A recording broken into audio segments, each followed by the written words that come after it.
ঠিক আছে।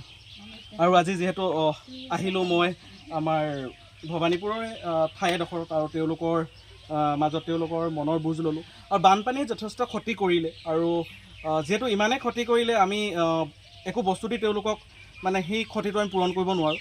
আমাৰ ফালৰ পৰা এটা ক্ষুদ্ৰ প্ৰয়াস, তেওঁলোকৰ মুখত অলপ হাঁহি আহক, ইমানখিনি ধ্বংস হৈ যোৱাৰ পাছতো যে তেওঁলোকে অলপ হাঁহিব পাৰে বা তেওঁলোকৰ কাপোৰ কানি শেষ হৈ গ'ল, তাৰ কাৰণে আমি ক্ষুদ্ৰ প্ৰয়াস কৰিছোঁ যে তেওঁলোকক অলপ সহায় কৰিব পাৰোঁ নেকি চাওঁ। আৰু তেওঁলোকৰ মনৰ কথা আজি ভাল লাগিছে শুনি পিনি। কিমানমান পানী হৈছিলে আপোনালোকে?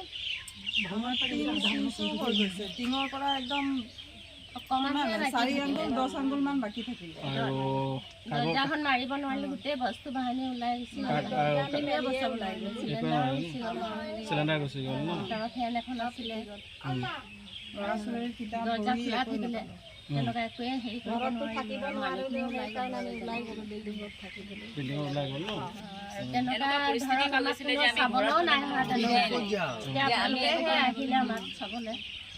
আৰু এনেকুৱা যে কোনোবা আহি সহায় কৰিব, সেইটো এনেকুৱা পৰিস্থিতি হ'ল আমি নিজে হেল্প কৰি এনেকুৱা পানী স্পীডত মানে এনেকুৱা লাগিছিলে যে আমি যামগৈ নেকি, এনেকুৱা হৈছিলে আমাৰ পৰিস্থিতি। আৰু আমি ঘৰটো কি চাম মানে। আপোনালোকে যিটো চাইছে ঘৰৰ অৱস্থা কেনেকুৱা হৈ আছে, তো ইমানে মানে নিজৰো বেয়া লাগিছে, মনত দুখ লাগিছে আৰু আমিও যথেষ্ট কৰিব পৰা নাই। তথাপি চেষ্টা কৰিছোঁ আৰু চাওঁ কিমানখিনি চেষ্টা কৰিব পাৰোঁ। যদি অলপ চেষ্টা কৰিব পাৰোঁ তেনেহ'লে তেওঁলোকক কিজানি আৰু অলপ সহায় কৰিব পাৰোঁ নেকি। অলপ চাওঁ, আমাৰ গোটেইখিনি এবাৰ চিন্তা চৰ্চা কৰি আমি অলপ আকৌ চিন্তা কৰিম আজি ইমানতে। আৰু আপোনালোকক দেই বেয়া নাপাব আৰু সৰু মৰু এটাহে দিলোঁ আৰু দেই। আমাৰ কাৰণে ইমান যে চিন্তা কৰিলে সেইটো আমাৰ কাৰণে আপোনাৰ আছে ইয়াতে লৈ ল'ব, ইয়াতে লৈ থৈছে ন, এইখন লৈ সেইটো দেখাব, এইখন আপোনাৰখন তাতে থৈ দিছোঁ এইটো লওক।